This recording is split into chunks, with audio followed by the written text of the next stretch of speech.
I still can't believe we escaped the Ashwinders. You may not realize it, but you are the talk of the school since you saved me that day. I wonder how everyone knows about it.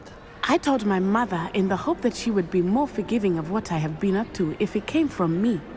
She likely told other professors, and news travels quickly. Unfortunately, she might, in fact, have been even less forgiving than I'd hoped. If she knew more about what you've done, I suspect she'd be proud. If she knew any more about what I've done, she would never let me out of her sight again. I'm sorry. Has Officer Singer done anything with the evidence we provided? She has not. Harlow is as strong as ever. Someone needs to stop him, whether it is us or Officer Singer. If someone had stopped the monsters like him in Matabeleland, my father would be alive today. What exactly happened to your father? It was a beautiful day. My mother had gone to tend to a neighbor who was ill, and so my father and I were galloping in the savannah. Galloping? Your father was also an animagus, I take it? He could become the most majestic giraffe, and he would carry me on his back, my arms around his neck. We were on our way home when we surprised a group of bandits who had come from our village. One of them saw me just as he removed a scarf from his face. He shouted and then aimed his rifle. He didn't want you to identify him. Exactly. In an instant, my father bowed his neck to protect me and was hit. As he fell, my father changed back into his human form. When the bandits saw this, they turned and ran in fear. Magic terrified them, and then he was gone. And it was all my fault. Your fault?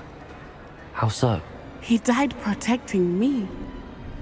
If I had been capable of protecting myself, he would still be alive today. My mother and I tried to go on without him, but it became too much for us there. A few years later, we left to come to Scotland.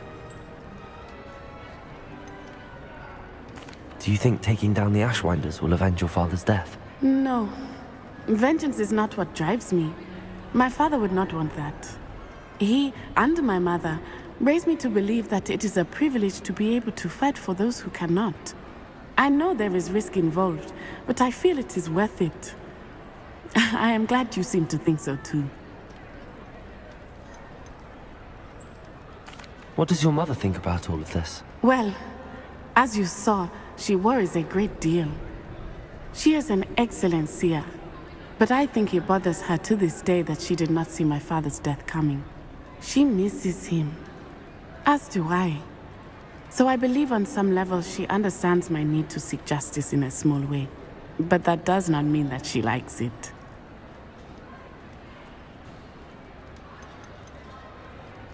Do you think your father would approve of the things we've been doing?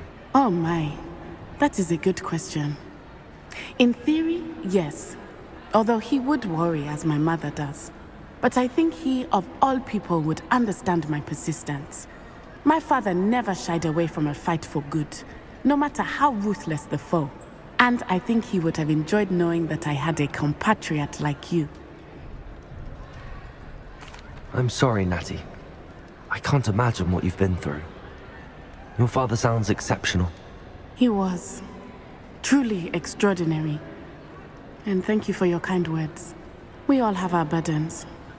My father had a saying about that. Yes, I remember.